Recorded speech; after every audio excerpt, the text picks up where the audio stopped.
Well, why don't you tell me something about what your life was like when you were attending school at TSU here in Houston, and when you were in the Pluma Davis band here at the El Dorado. Well, I got to Texas Southern I guess in September of '53. I transferred here from Xavier in New Orleans, and when I got here, my father knew some people here. One of my father's old instructors lived in this area. Actually, I can't think of his name now. And he took me by his house. And the bursar at Texas Southern was from Meridian, and I can't think of his name either. So we were going around meeting people, you know, meeting all the contacts. Daddy knew the dean of pharmacy, and so we found the place, a guy that Daddy had helped through med school, lived on Wheeler Street, about 2511 or 2509 Wheeler. And he knew this couple that lived next door, George Kemp, Mr. and Mrs. George Kemp. They were in the real estate business. She was a teacher also. And I think he worked at the post office, but he had a real estate office. And so the guy that Daddy helped through med school talked to them, and that's where I stayed for 3 years. $35 a month, whole upstairs area, nice place, you know, very nice home. I passed by it last night, looked at it. Same building, still there? Beautiful home, yeah.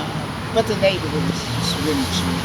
You know, during that time, the neighborhood was really, really nice, fabulous neighborhood. And after I moved in and everything, and started going to school, I noticed that there were a lot of cars around the corner every Sunday. I didn't go to church, you know. So I'd go around there. It was Club Ebony.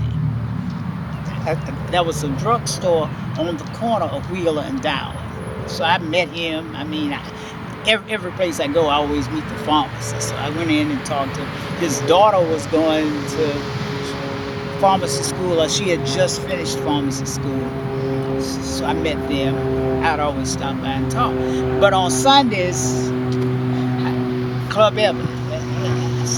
So I started going around there, just going around. I didn't know any musicians, didn't know anybody then.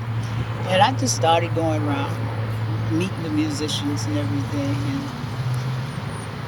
And one Sunday I got up enough nerve to go up and play. And from that, several fellas, I mean, Richard Lilly and Jimmy Harrison, and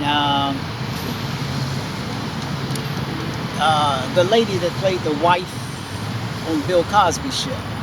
They're from Houston, Allen. Yeah, Felicia Allen. Yeah, her uncle played alto, Joe Allen. I wonder if he's still alive too. I'd like to find out. He was a very good alto player, and all these guys I met John Browning around there, who was he'd moved here from Detroit, I think, but he'd been in Houston I guess maybe several years, 3-4 years, and he sounded a lot like Miles Davis. He's a trumpet player, John Brown? Yeah, John Browning. John Browning. And he became band leader for the B.B. King band. At that time, B.B. King's band leader was a tenor player from Memphis named Bill Harvey. So I met Bill Harvey and everything too. But John Browning, and so I met him, and he had a group, some alto player, nice little alto player, and I can't think of his name. He had a quintet. We were playing bebop things. He heard me play, so he invited me to join the group. And then Jimmy Harrison invited me to join his group. So I was working in 2 different groups, and all bebop stuff. We didn't play any commercial with no shovels, no backbeats. We've been playing Tad Dameron's music, Bird's music, and few of the Monk things. And Original stuff, compositions? Not many originals. We were just playing, of course, the bebop repertoire. And so from that, I got a chance to meet other musicians. Richard Lilly was working with Pluma Davis, so I met Pluma through him. And so somehow Pluma asked me to join his band. His drummer prior to me was Richie Goldberg. Are you familiar with Richie? No. Richie Goldberg is a very good drummer. Went to New York, played with Bud Powell, Roxanne Roland Kirk. He's on that video with Roland Kirk from the Mosaic video set. Now. Okay. That's Yeah. the drummer. He's from Houston. Okay. He played in a lot of those black movies. He looked like he looked like he was Mexican or something, though. But he was black guy. Richie Goldberg, Jewish name, and very good drummer. So I took his place. He had taken G.T. Hogan's place. You see, Pluma always had a good band, and Pluma played all original stuff. Good arrangements based on the blues. I got rhythm and stuff, and his band backed all the singers coming in. Lowell Fulson, Amos Milburn, Big Joe Turner, and so forth. So I got into that scene. So I was in 3 different bands. Did the Pluma Davis band ever record? Pluma recorded with Bobby Blue Bland a lot. He did some writing for Bobby Blue Bland. In Pluma's band, at various times, he had John Brown in trumpet, or Calvin Owens trumpet, or Joe Scott, who was the, I guess, artistic director for Duke and Peacock Records. Very good writer. He was playing in a lot of blues bands. He had worked in Gene Ammons' band. He was from Memphis also. Good trumpet player.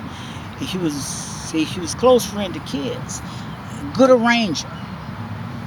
He was writing for strings, oboes, and shit with the blues cats. I mean, great writer and a very good trumpet player. That's how I got into the studios out there. And I was recording with various blues artists coming in. A.D. Norris was in the band, the tenor player. We had various tenor players: Don Wilkerson, A.D. Norris, Richard Lilly. They used to call him Dickie Boy. So when we recorded, say it, Duke of Peacock, if it was a singer who playing a shuffle, we'd play the shuffle, we'd play the backbeats in the back of the band, And when the soloist came, A.D. and I would change that swing, just really swing, and then back to the singer, back to the shuffle, or backbeat. I was out there, maybe 6, 8, 9 months or something. But at the El Dorado, Pluma was a house band all of that time. He had a great group, tight group, usually trumpet, trombone, tenor. Sometimes he'd use an extra horn. He was using Perry Dio on piano.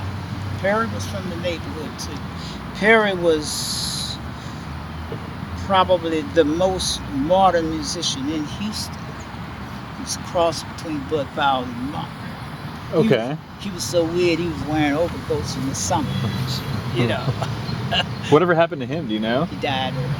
He died early. Beautiful player, though. He lived right down the street. I can't name the street, but it was probably 4 or 5 blocks and maybe 2 blocks over. Yeah, and a beautiful player, and great piano player. And Carl Lott Sr. was playing bass. He has a son here now, Carl Lott Jr. Okay. You don't know him, do you? I don't. And he plays? His son? Yeah. You remember Bobby Bryant? the trumpet player from the West Coast, first call studio player. He did an album with Monk at one of the festivals. He was a featured trumpet player. Very, very good trumpet player. Went to the American Conservatory, and he was from Hattiesburg, Mississippi. I was in the All-State Band with him. That's who Carl Lott Jr. played with him. Very good trumpet player. First call man, I mean, high note player, soloist. Yeah. And, but during that time, of course, Carl Lott Jr. was maybe 11 or 12. I picked out his first drum set for his father, boy. Yeah. Down at Herbie Brockstein's drum shop. Okay. Yeah. Where was that? I don't know. It turned into Pro Mark Drumstick Company, and I took lessons from Herbie also, and so did Stix Hooper with the Jazz Crusaders. Okay. They were freshmen my senior year in college. Did you know all those guys? I met them all. Now, Joe Sample lived right around the corner from me. He had a brother, Alexander Sample. Nobody talks about him. I didn't know he had a brother. Are you familiar with the Earl Bostic Band? Yes. You know who was in that band? Well, Coltrane's the most famous alumni from that band. I mean, I don't know Benny Golson, Benny Golson was in that Stanley band. Turretin, Stanley Turrentine. Tommy Turretin, Wynton Kelly, Alexander Sample, Keita Betts, Jimmy Cobb, G.T. Hope. Those were some of the members. Probably some more guys too. Yeah, great band. And Alexander died young too. He was kind of a large guy. I don't know what he died of, a heart attack or something. But very nice guy too. Great piano player, cross between Peterson and Powell. Great player, right? Very quiet cat. Both of them lived with their parents. The parents lived. So Joe would have been about 12 or 13 during the time, because he was a freshman my senior year. Even though I was 19, he was probably 17 or 18. Yeah. But there were a lot of good musicians. Henry Bouzia also was a part of Pluma Davis's band in the trumpet section too. And Don Wilkerson was one of the tenor players too. Pluma had all of the good cats in his band. And that were different bands. That was the Conrad Johnson band. That was the Sammy Jackson band here, which was a good band also. But Pluma mainly played the shows, and a lot of his musicians would wind up in Bobby Blue Bland's band. Joe Scott was doing the writing for him, of course. He didn't live. Did Bobby Blue Bland live here in Houston? He's not from here, but he was in Houston a lot. Yeah. I don't know where Bobby's from. I don't know if Bobby's from Memphis, someplace like that, northern Mississippi or something. I'm not sure, but the Pluma Davis band, and I didn't know the arrangements, so when we would practice all these tunes, I'd write out my drum parts. I've still got them. Oh, really? Yeah. I've still got them. See, I started transcribing when I was studying with Blackwell in '52. He had me transcribing Max Roach and Shelly Man and Kenny Clark and stuff. So every time I went in the band, what I'd do is write out the drum parts so I'd be able to play it the same way twice and make all the hits with the trumpets or something. And but Pluma Davis's band, I think, was by far like the best band in Houston. They played the shows, and when Pluma didn't play, they usually had jazz groups in, like Gene Ammons' band, Sonny Stitt, James Moody, or Benny Green. At the El Dorado, I got a chance to meet a drummer, George Dude Brown. He was from Washington. He was probably one of the first modern drummers in Washington, good bebop drummer. He was probably a mentor to Billy Hart, Jimmy Cobb. He was a left-handed drummer. He played the El Dorado.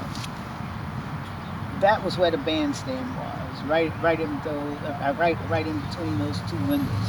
Okay. Or something. And I'd go to all of these things, like to see these guys. Gene Ammons had a baritone player named Gene Easton from St. Louis, who later went to Chicago and saw playing tenor.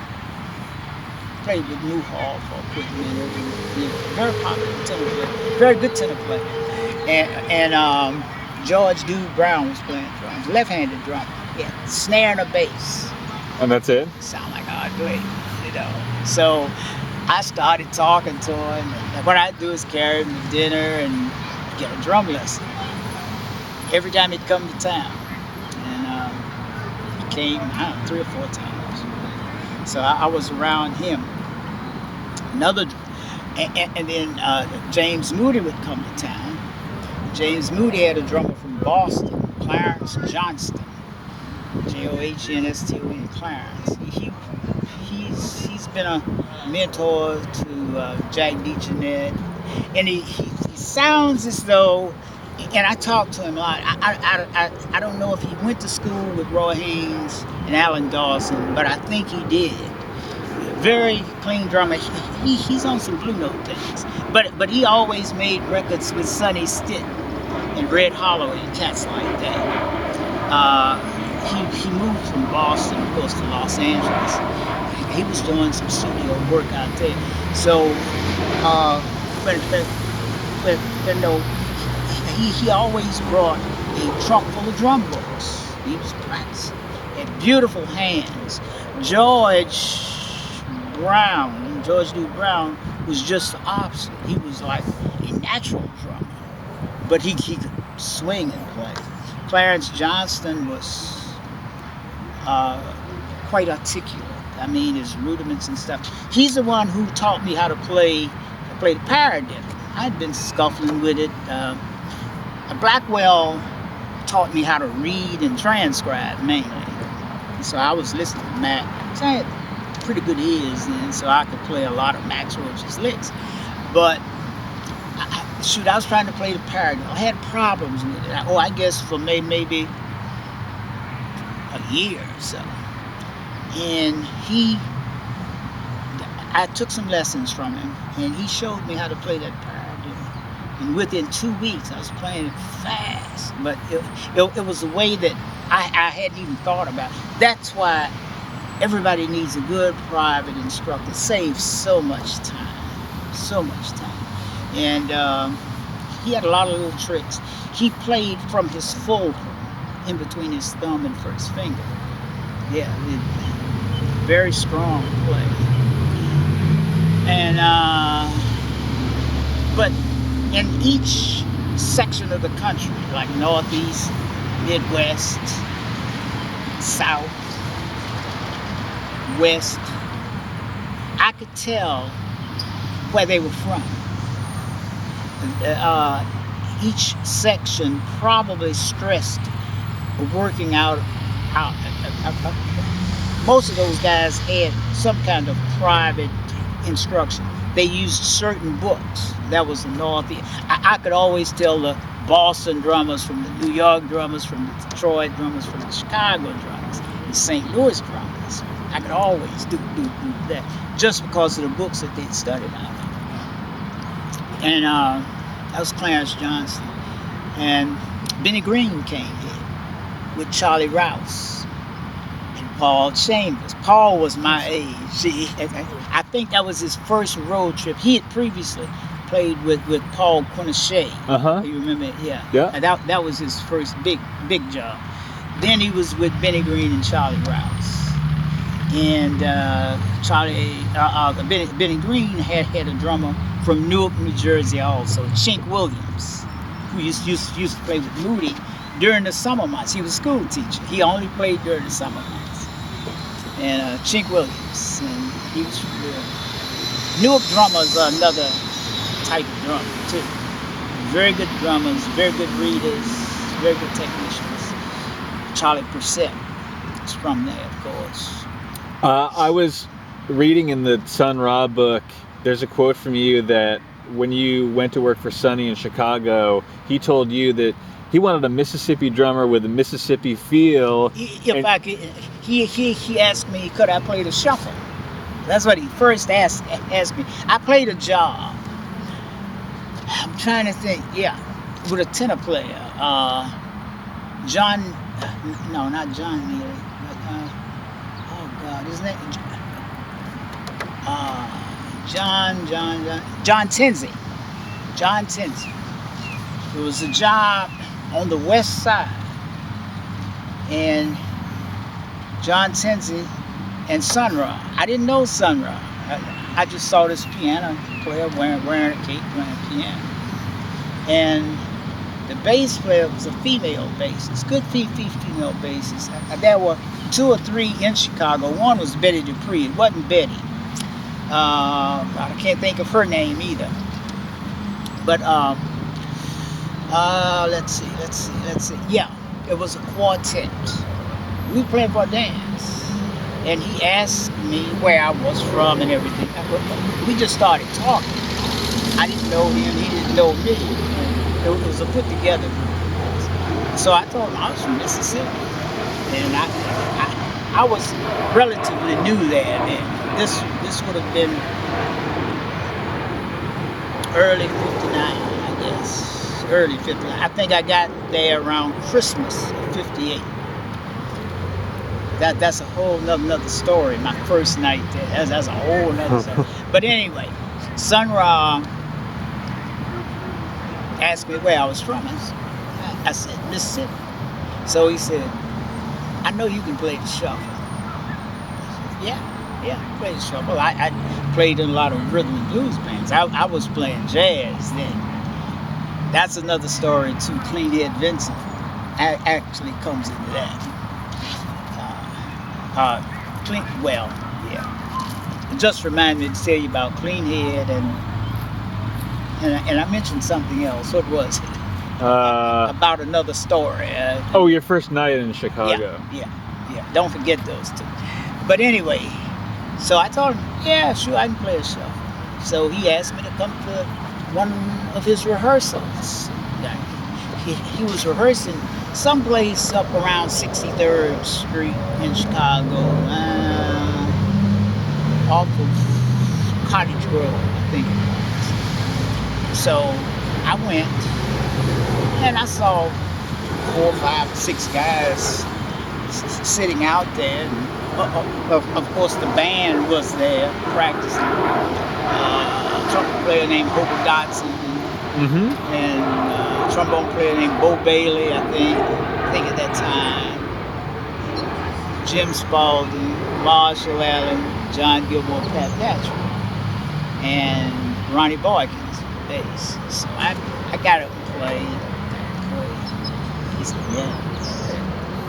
In the audience was his main drummer, Bugs Cockrell. Yeah. And so from that time on, it was either 1 or 2 or 3 drummers playing together, Bugs Cochran, Robert Barry, or me. Tommy Hunter yet at that point, or was he later? That was before me. Oh, that was before you. That was no, after me. Jim Herndon was before me. He was the timpani player. Yeah, very good reader and stuff. Played in the civic orchestra and stuff. Hunter was after me. There was several guys after me. So I joined Sun Ra's band, and we rehearsed all the time, every day. But we would have to take these lessons. We would have to go to Sun Ra's lectures first on ancient Egyptology, ancient Egyptology, and all of these little things about the Bible, reinterpret the Bible and ancient Egypt, And then we would practice all 3, 4, 5, 6 hours every day. And we practiced at various places, but the main place was was a place called Queen's Mansion. Queen's Mansion. Yeah, it was off of 63rd Street, Cottage Road. It was right near Robert's Show Lounge. Right up the street playing was the MJT plus 3. They were playing in Jack DeJohnette's uncle's place.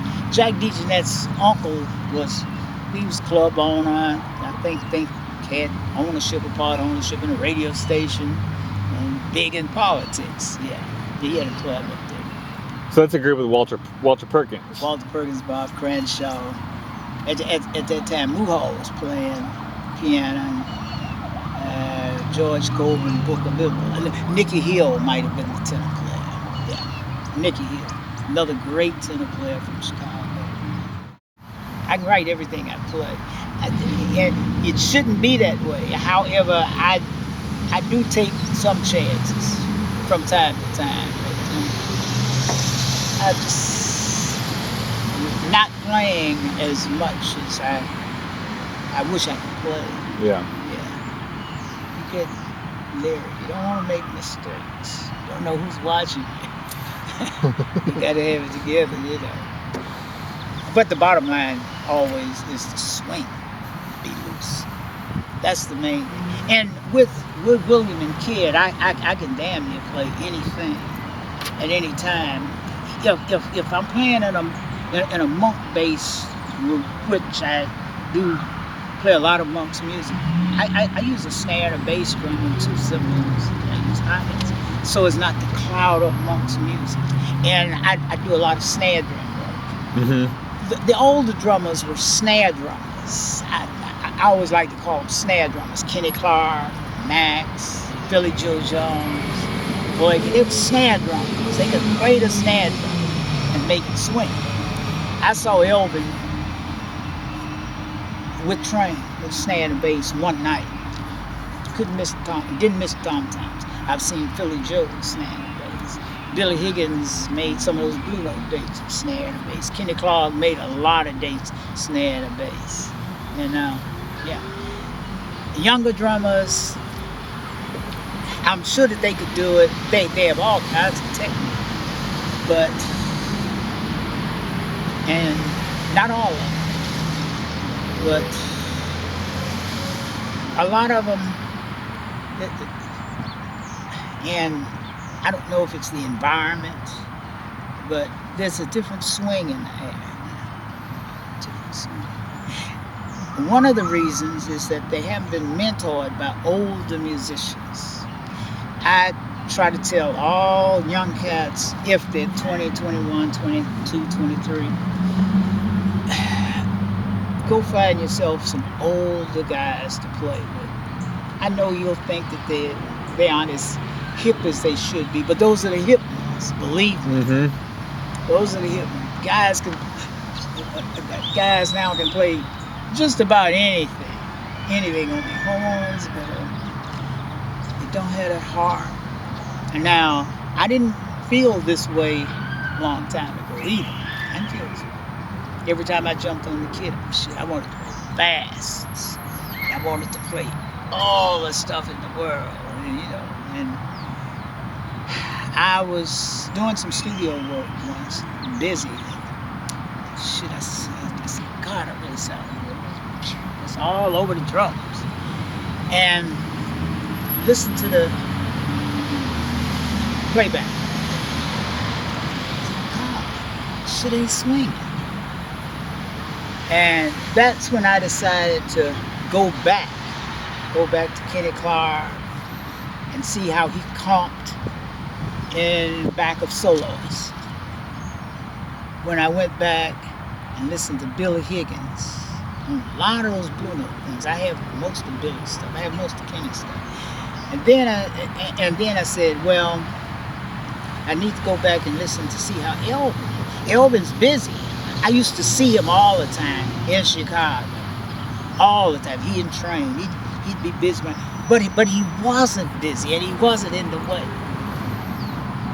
What it was based off of with his left hand, basically, of course, that with the triplets being played, so it's upbeats.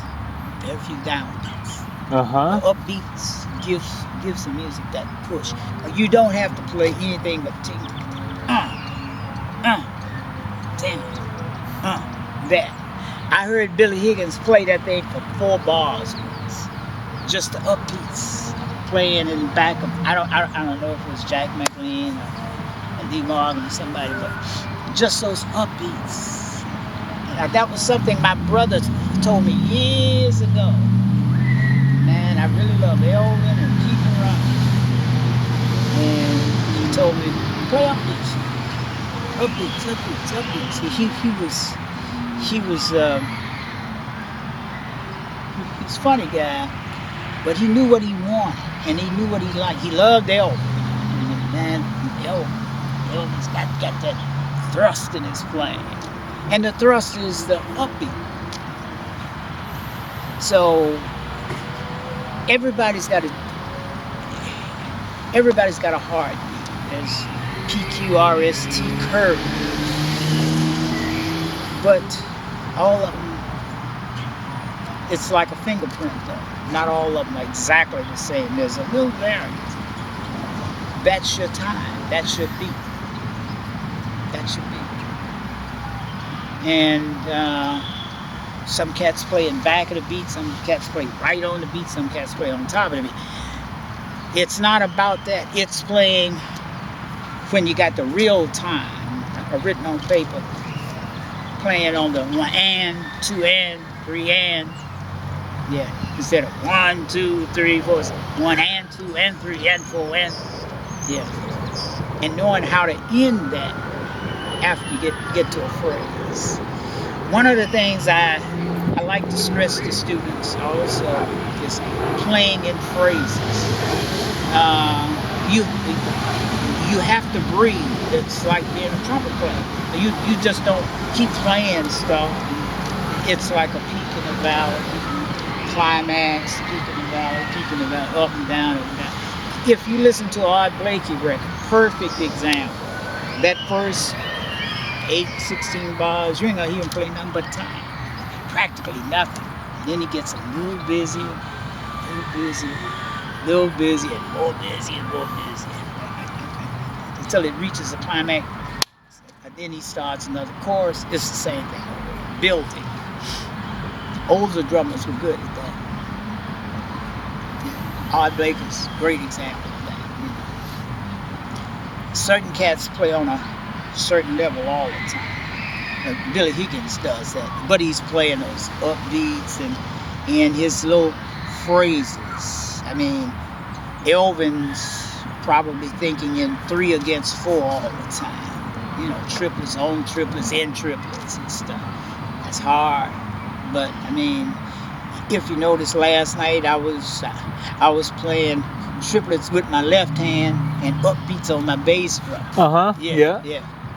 From Elvin, and then sometimes I'll just play the straight triplets, and I'll play a 3/4 on my feet, and crash the cymbals like Elvin, and then yeah. But of course the triplets are still going constantly. Yeah, that can be the older bebop drummers did something akin to that with 8th notes, but with the advent of Elvin,